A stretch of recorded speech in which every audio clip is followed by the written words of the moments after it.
Well, having a book published on Monday week, I certainly do hope books of the future, but I hope to convince you in the course of the next 40 minutes that they certainly do.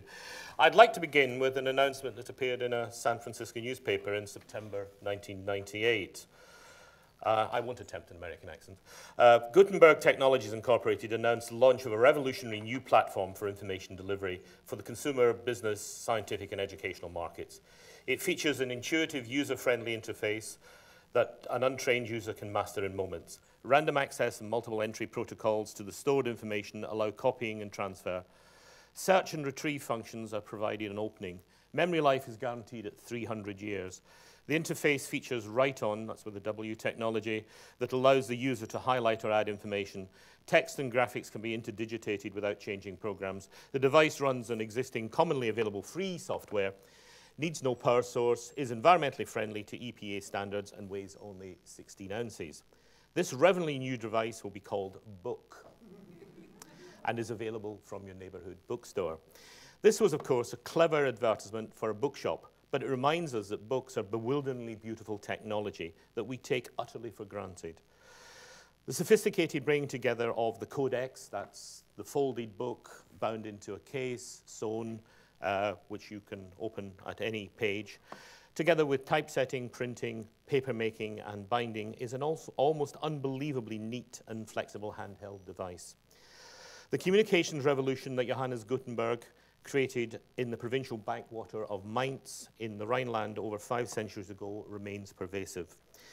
Books are relatively cheap to produce, easy to transport, reasonably robust in use, need no batteries. They're intuitive from first sight. We've got some research that babies automatically understand how to open books and how to turn pages without really being shown how, and are remarkably durable. They're easy to store. They have an inbuilt retrieval system called an index. They're easy to annotate. They possess no proprietary barriers. Are they obsolescence proof because of this? Well, perhaps. Because of their technological ease and intuitive beauty, books are as universal as the other great simple advances of human culture, the wheel, fire, clockwork, among other examples. At the beginning of the 21st century, books have never been more widespread, cheap, or diverse. As much of the world's population as a quarter have yet to make a telephone call. That's what my students call one of my killer facts. Yet many more have opened a book, or their near cousins' newspapers and magazines. Literacy is the only limiting factor to book use. Books can be stolen and borrowed, so not even poverty is a barrier. For these reasons, books have been arguably the most successful technology of the last half millennium. They are universal, they are revered, they appear permanent.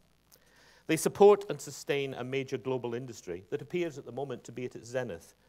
20 times as many new titles are published today as in 1900. As late as 1930, Michael Joseph, the legendary literary agent and publisher, thought that 20,000 new books per year was as much as the market could bear in Great Britain, given its population and level of education. Today, books have never been cheaper, more plentiful, and more easily available. According to a British government minister, publishing in the UK creates 1/7 of gross domestic product and is the most successful, particularly in its exports, of the so-called creative industries in this country. We should not underestimate this. Even in the depth of the recession in 2009, the United Kingdom published over 133,000 new book titles. Remember, Michael Joseph thought that 20,000 was as many as we could deal with. This is almost 15% of the world's book output, which we produce with less than 2% of the world's population. Britain is the world's leading book nation by far. But is this zenith to the prelude, if I can be allowed to gloriously mix my metaphors, a prelude to an inevitable decline or even extinction? No invention, no matter how flexible, elegant, or well-wrought, is immune from supersession or eclipse. Consider the crossbow, the electric telegraph, the steam engine, the pressure cooker, the fountain pen, the chalkboard, all supremely transformational technologies that dominated but were replaced or rendered obsolete really rather quickly, apart from among a few loyal bands of backward-looking enthusiasts. Are books at the same point in their history destined to be prized only by nostalgics or to become quaint artifacts of a bygone age? Well, we've been here before, of course. Because of their long history, books have undergone more existential crises than most other technological devices. The advent of printing from movable type, which was Gutenberg's great invention, probably caused the clerical greybeards to bemoan the loss of scriptorium art. The spread of literacy devalued the elite quality of great literature, claimed those who were alarmed by the efforts of authors like Walter Scott or Charles Dickens to write for the masses. Libraries would, of course, kill book buying, as would, in their turns, radio, film, television, recorded sound. Books have emerged from these and their other challenges rejuvenated and stronger. Rather than being overwhelmed, books have flourished as a result of each new advance in communication, and indeed have provided them with inspiration and ideas, as well as using them to find new markets and readers. Can one really imagine the broadcasting or film industries without books as source material? Or equally, could one imagine the book industry without TV or film tie-ins? Books are not only flexible, but so is publishing, which has adapted to and made to its advantage successive waves of technical, which I would make the distinction between technical and technological change in manufacture, from the invention of lithography by Senfelder in 1808 to print on demand today. Are books unique in human history as being able to absorb such changes and still, like a Greek myth, redouble their strength? The American critic Sven Berkitz has written that the interface between the human mind and the printed page is a unique mental engagement which fires imagination and enables visualization in a way that eye-screen contact cannot. Books are, to be sure, uniquely tactile, sensual, and evocative, somehow more natural and organic than plastic, metal, or silicon chip. We are book lovers, they are gadget geeks. Is emotion the unique ingredient that will save books as against convenience, depth of coverage, and speed of access offered by newer content retrieval systems? My colleague, Dr. Claire Warwick, in our Department of Information Science here at UCL, is conducting interesting research on the effective dimensions in reading in relation to medium. She is finding that for what she terms ergative reading, in which shallow scanning to gain basic information is done, reading on screen is fine. However, for deeper reading, which involves reflection, imagination, and abstraction, readers seem to prefer print on paper. Reading is much more than just scanning content, and there is no doubt that printed books provide a unique sensory experience that is hard to duplicate in any other way. A recent survey of French students found that 43% of them found that scent was one of the most attractive features of printed books. In France, there's an online publisher called Café Scribe, which provides its users with an impregnated sticker that replicates the fusty smell of bookshelves that its consumers can stick to their computer screens. You might think that's uniquely French, but perhaps not. Tactility extends to the texture of paper, the material of the binding, the silken head or tail bands on the book block, bookmarks, and so on. Then there is the debris of other centuries that books often shelter to link present readers with those of the past. Scholars prize the marginalia of previous owners and occasionally frustrated by them. Famously, Fermat, the great mathematician, noted alongside his famous theorem that he had solved it, but he omitted to say how, and thereby providing generations of mathematicians with a challenge which has now been solved, of course, but would that challenge have been there had Fermat not said this theorem can be solved. Bookmarks, pressed flowers, letters, and even more surprising inserts often tumble from books to delight present owners. Recently, an 18th century book let fall a forgotten rare Bank of England banknote that had once served as a bookmark that subsequently sold at auction for over £100,000. That book was found in a charity shop, by the way, so always check out your Oxfam books. But is this enough? Emotion, tactility, serendipity are all great qualities, but are they enough in the face of the convenience, speed, power, and ubiquity of digital media? The internet is the most obvious and most often cited challenge to the survival of the book into the future. Since Tim Berners-Lee created the graphic system of the World Wide Web that allowed conversation between computers barely 20 years ago, human relations, commerce, and culture have been transformed by the ability to seek and obtain information and acquire it largely free of charge. Berners-Lee, who of course set up the World Wide Web really to create this easier interchange of scientific information, could hardly have foreseen the commercial explosion that his invention has entrained, and its contribution to high and low culture, pornography as well as poetry, politics and society has been enormous. The Chinese government fears this all-pervasive medium for a reason and censors it accordingly. But yet that is all it is. It's a medium. The message, one might argue, is elsewhere. The most interesting feature of the internet has been the way that it has created unexpected successes and opportunities, while expected outcomes like the death of the book haven't happened, at least as yet. Quite the reverse. At the outset of the internet, who would have predicted that its greatest successes would include the trading of physical objects, often printed objects through eBay, Amazon, and Abe Books, the tracing of old school friends in the relatively genteel and old-fashioned world of genealogy. Even the more or less youth cohort-specific internet activities like Facebook and the other social networking sites have expanded and encouraged book sales rather than replacing them. Many a blogger avidly seeks the legitimacy of a printed book, which that brings to their online jottings, be they belle de jour or political pundits. Many seemingly transformational internet media seem alarmingly transient. Whatever happened to Friends Reunited and Second Life? They were going to be great. They have declined remarkably. The commercial decline of the recorded music industry is widely seen as a triumph of the internet and a severe warning about the future of books. The sale of physical music recordings, even in the form of the relatively recent compact disc, is now in terminal collapse, and books, it has been argued, will go the same way. Yet although the technology exists, downloadable books via the web have not really happened.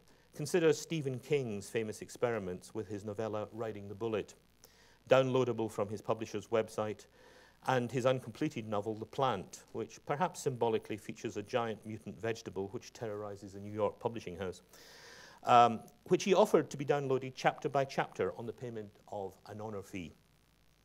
Not enough readers paid, so King suspended publication and hasn't picked it up. You can read The Plant up to chapter 6, but not beyond.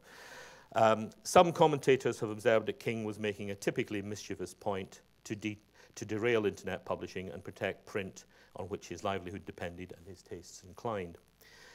The migration of music from the sale of physical to virtual objects is indeed irreversible and may yet submerge the existing music industry and bring into being a new commercial model that aligns artists closer to listeners in a more democratic and fairer distribution of income, perhaps. The music industry has been unbelievably short-sighted about technological change and resisted Napster and the other file-sharing protocols with blind prejudice. It is now attempting to be more flexible in a way that I suspect the older, wilier, and more pragmatic book business would have latched on to much earlier. But it may be too late. The iPod is out of the bag. It is a book's great good fortune that it has not yet experienced its iPod moment. The e-book reader has not yet come anywhere close to matching in elegance, capacity, simplicity, and price the recorded music player from Apple.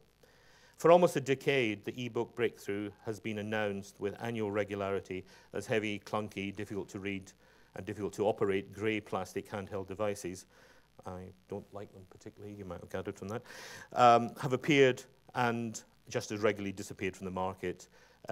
Toward the beginning of this decade, Glassbook was going to be the transformational e-book reader. 8 and other devices are now rather curious museum pieces with no users and nothing to read on them. The arrival of the Sony e-book reader a couple of years ago, the European Iliad, which alas was adapted by Borders. I don't think it was a contribution to the demise. There were other factors, but alas, you can't get hold of it anymore because it was exclusively sold by Borders. And most of all, the Kindle from Amazon have been touted as at last the transformational turn. Iliad was rather elegant among e-book readers, so it's pity it's gone. It did, my notes tell me, sell out in Glasgow, but has failed, as I've said, to rescue Borders. The Sony e-book reader has enough battery space for 7,500 page turns, but is a little bit slow in making those turns. Other devices like the Nook, which is is confined to the United States, and the Q have their admirers. All are promoted as being easy to read, with long battery life, and as light as a paperback. Actually, so is a paperback. With the main difference being that paperbacks don't cost £399. Kindle from Amazon, for a time, looked as if it was different and might have more staying power. It was launched in the USA in 2008 and was bought in large numbers, although Amazon have always kept their exact figures close. They say it's their best-selling electronic device, but they won't tell us precisely how many they've sold. And is claimed to be, as they say on their site, the best-selling electronic item. Its main feature is it's a wireless device, so it enables users to download remotely ebooks from Amazon at a fixed $9.99 price point, although its monochrome screen and slightly sticky page turns are limitations that do irk some users. Less commonly understood was what Amazon was selling was in fact a license to download and to read only in a specific region of the world. In no real sense do Kindle readers own the ebooks that they purchase. Amazon retained the power to delete the download, and in fact did so, and perhaps not unironically, with an edition of George Orwell's 1984 that they discovered had some rights issues. However, one might reasonably ask, why ever should they want to delete ebooks from Kindle? Well, they can, and you can't argue. So using Kindle to build a library might be rather risky. Amazon did not extend the availability of the Kindle beyond the USA as quickly as they hoped and their enthusiasts would have liked, but it eventually arrived in the UK last year and now has global availability. If you listen to Amazon, its impact has been transformational, but they would say that, wouldn't they? Some independent research is instructive. This is research we've done here at UCL, of UK professionals who own digital content devices and who might be regarded as key early adopters of technology, 61.1% own an iPod, an iPod Touch, or an iPhone, but only 0.9% own a Kindle, and interestingly enough, 1.2% own a Sony reader. So tiny, tiny penetration. Among students, a key market for ebooks, surely, while almost 100% own computers, of which 74% are laptops, only 1.2% own a Sony or a Kindle. Already there are signs that Amazon may be experiencing a backlash from publishers about the terms on which they acquire ebook rights. Last month, the American branch of Macmillan refused to license titles for Kindle unless Amazon offered them a better deal.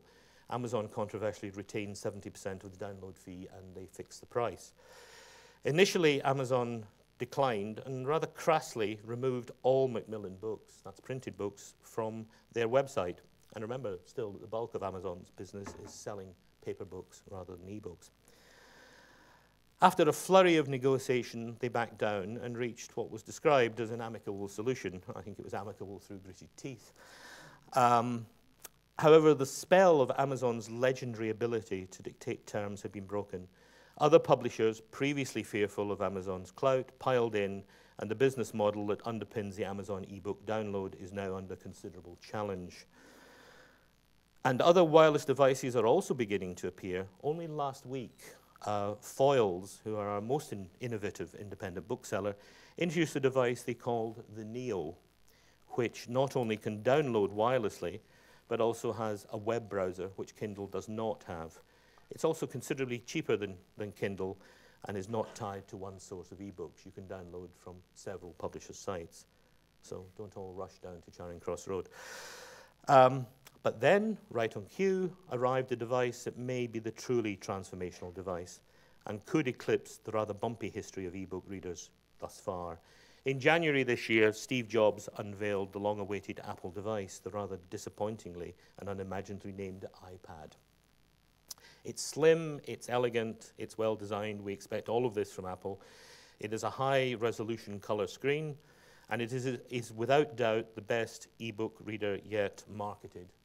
And I expect that quote to perhaps be picked up by the Apple marketing department, but hang on, Apple, wait to hear what I'm going to say next. Characteristically, Apple show that they not only understand technology and design, but also publishing. Their ebook offer is much more publisher and author friendly than that of Kindle. The iBook store, which they've set up, is easy to navigate and use, and crucially, they allow publishers to fix the price of the downloads, and their division of revenue is 70% to the publisher and author, which is, of course, the exact reverse of the Kindle split.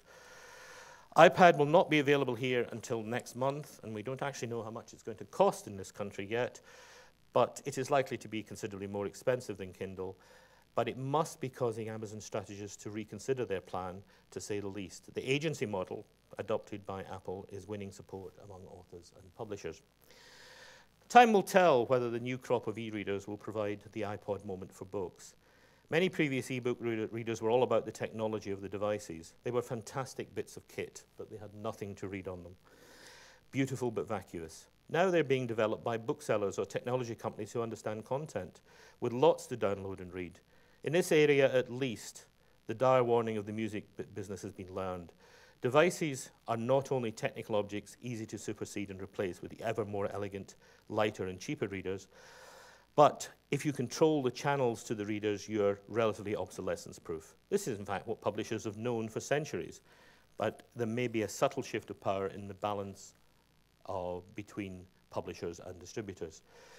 Clearly, Amazon see Kindle as a way to reduce their crippling stockholding and physical distribution components of their business model. And if they can license enough e-rights from publishers, they may be able to successfully make the transition from being an e-tailer of physical to an e-tailer of virtual books. But their spat with Macmillan has shown that they are by no means invulnerable, and that transition may not be easy. I'm convinced that sooner or later, e-books will be an important and sustained component of the publishing business. Their growth has already been great, albeit from a very small base. In the United States, sales of e-books increased 50% in 2009 over 2008, and the content management company Ingram expects the sales value of e-books in America to increase from $150 million in 2008 to $550 million in 2011. But that has to be placed against the total USA book market, which is $24 billion. So it's a significant but not overwhelming fraction. In some areas, reference, scholarly, communication, perhaps textbooks, e-books allow flexibility and functionality that print cannot offer. They will complement, but not, in my view, supersede. The other major internet business, which is often seen as the harbinger of doom to paper books, is, of course, Google. The pervasive search engine sought 5 years ago to digitize all the world's books, and with the help of major libraries, including the British Library and the Bodleian, they proceeded to do so. Whether through naivety or arrogance, I couldn't possibly comment, they misunderstood or miscalculated the force of publishing opinion, as well, it might be said, as the rule of law.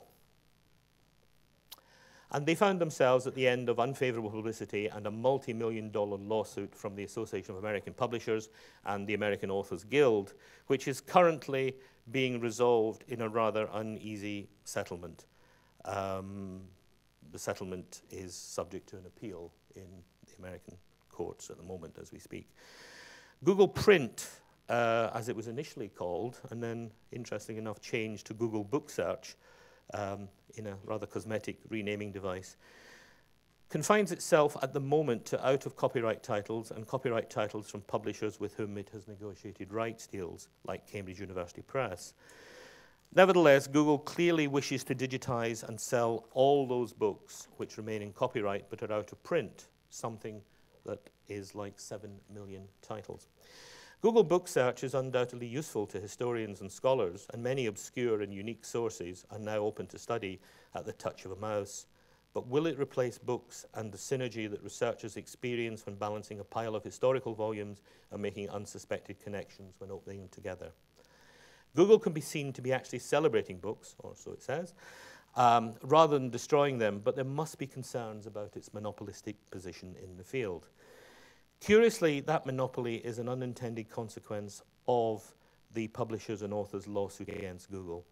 As Robert Darnton, the librarian at Harvard, who is an enthusiast for the Google program, points out in his elegant collection of essays, The Case for Books. Could I have the visualizer on, please? The box? No one's going to do. Visualizer? Yeah. Oh, well. Ah, right, here we go. That should do. Oh. Oh, well. Just proves what I say about technology. I'll hold Robert Darnton's book up. The case for books is well worth reading, by the way. It is also available as an ebook. As he points out in that elegant collection, the settlement of the rights holder's case against Google confirms them, Google, as the only player in the field of the digitization of already published books. Now, and crucially in the future, Google will be the only game in town, and however their dispute with publishers is settled, no one else will be, there we are, no one else will be able to challenge their hegemony. The lawsuit has locked them in as the only possible digitizer of books, at least on a large scale. Microsoft had a similar project, which they had to rather humiliatingly withdraw from in 2008. This was called Microsoft Live Search, and one cannot imagine anyone else emerging. Can this be a good thing? Google certainly thinks so. In a notably disingenuous article in February 2010, David Drummond, their chief legal officer, writes that Google's only motive is to free access to difficult-to-find books and denies that its plans limit consumer choice and hand Google a monopoly. He wishes, and I quote, there were 100 such services, but he must know that Google, by its size, influence, and indeed its own legal clout, makes that impossible. He does not mention some of the inbuilt problems that come with Google's digitization program. Darnton, however, enumerates some of these. Google will not allow anyone to witness their actual process, but we know that they make mistakes. They fail to copy books completely, and they make blurred images. How do they select which edition or which version to digitize is unclear. They employ no bibliographers to guide them. More crucially, no one knows exactly how long a digitized image will last or how it deteriorates. Most of all, even if we accept Google's safe, self-proclaimed creed of don't be evil and the blameless altruism of its project, how long will it last? It is a commercial company, after all, and it's potentially liable to take over, collapse, or attack. Are we content to leave control of all the world's books in their hands? And Google will not stop there. This summer, they are planning to introduce something called Google Editions, which will use the new technology of cloud computing to publish digitized titles, which, although bought, quote unquote, by readers, will be stored on Google's servers to be downloaded at will. We do not yet know the details of what Google will be offering and how secure and permanent the book clouds will be. How many people will be willing to delegate their bookshelves to the clouds? A perhaps greater concern about the role of Google in relation to books is about whether the search engine has actually changed the way people obtain, authenticate, or use information. At UCL, we have researched the reading habits of what we have termed the Google generation, people born since the advent of the internet. They are not alone in making Google their primary resource locator, of course, but we have found evidence that the Google generation read and understand what they find on Google differently from people brought up on books. I summarize the work of my colleagues, Dr. Iain Rowlands and Professor Dave Nicholas, rather brutally, and you can find it on Google Scholar, of course, but we have found that young Google users, now at university, display what's called flicking behavior, often only reading metadata or summaries rather than original complete documents. More worryingly, they look only at what is thrown up on the first page of a Google search, which of course is there by virtue of its frequency of search rather than by its importance, or more importantly, its truth or validity. Is digitization therefore killing paper books? E-books will come, some books will migrate definitively to the e-universe, like directories, encyclopedias, scientific publications, and the like, although some categories of this type of book remain stubbornly print on paper, like the loose-leaf handbooks beloved of the legal and accounting professions. Digitization is actually providing paper books with a new lease of life.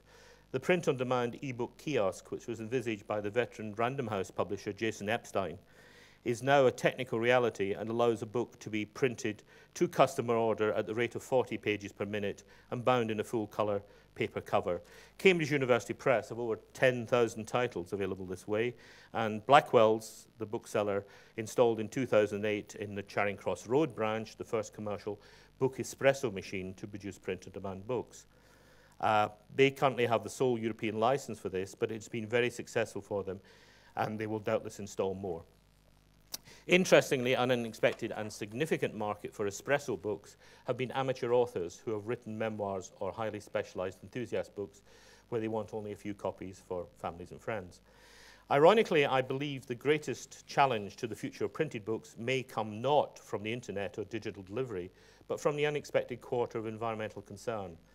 Book printing, publishing, and distribution is inherently a dirty and polluting business. Paper is still largely obtained from unsustainable sources. Inks and binding materials are polluting.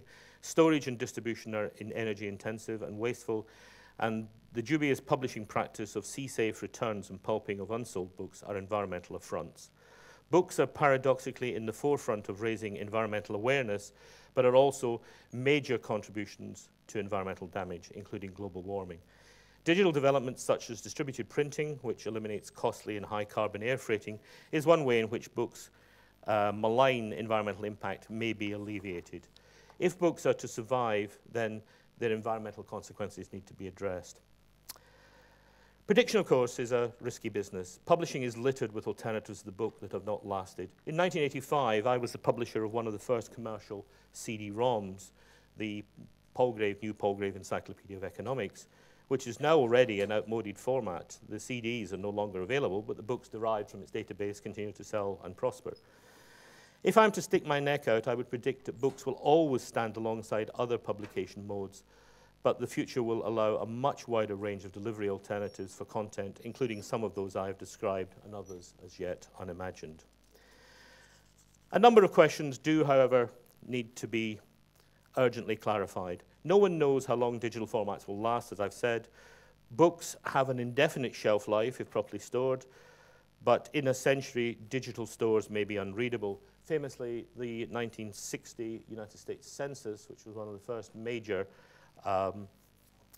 digitally stored collection of facts, was unreadable for many years. The US Bureau of the Census has spent many millions of dollars in actually retrieving it and making it readable again, but it was a dire warning. Perhaps I might mischievously suggest that the old technology of print and paper might have a role in the storage of digital information. I'm tempted here to cite the wise counsel of my good friend, the distinguished Slovenian publisher and scholar Miha Kovac. I recommend his book, Never Mind the Web, Here Comes the Book. When I was preparing this paper, I reread for the first time in many years Reginald Churchill's Short History of the Future, which was published by T. Rana Laurie in 1955.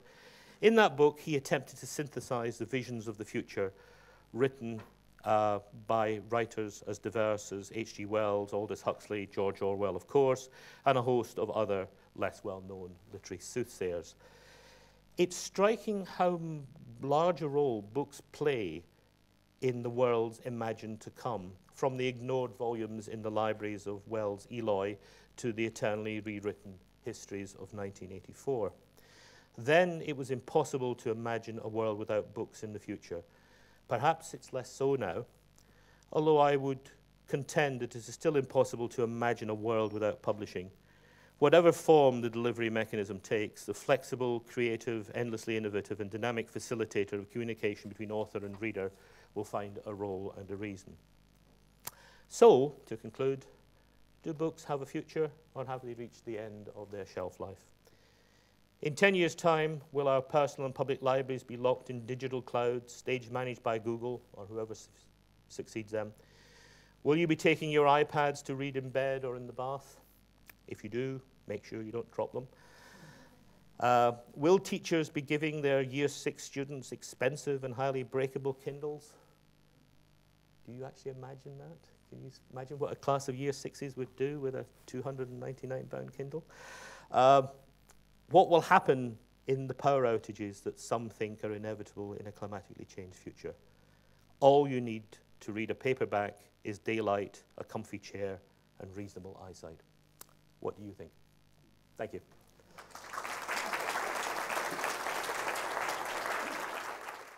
That's a very interesting way. If people didn't hear that, is the iPad more of a threat to newspapers and magazines than to books? Yes, I think so. In fact, the big difference between the newspaper and magazine world and the publishing industry is that newspapers are in terminal decline, in my view, certainly in print on paper. Their business model is very different from that of publishing because of the role that advertising plays. And of course, Google's business model depends very much on advertising. I think the iPad will be a multi-function device, but I certainly think newspapers, I'm not so sure about magazines. I think magazines are a halfway house between books and newspapers. I think newspapers will, in a relatively short time, migrate more or less definitively to digital reading.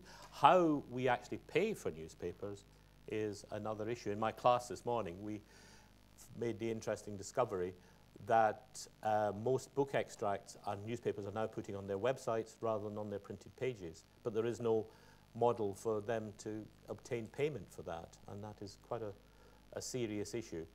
It's a very significant change in the way that book extracts are being used. Has anyone actually seen an iPad yet? It is actually a truly beautiful device, but I think the problem is that we want a device that does everything. We want a device that is a phone, a book reader, that will make our appointments and probably make a nice cup of tea as well. So, yeah, what needs to happen is a device that does everything, and that's not yet happened. I think I shall have to call that a day, call it the last question. So I do want to, I need to make a brief announcement after thanking, I don't want to do that though until I've thanked Iain. Thank you. Professor Iain Stevenson, very much indeed for a very interesting lecture. Good. Thank you very much. Thank you.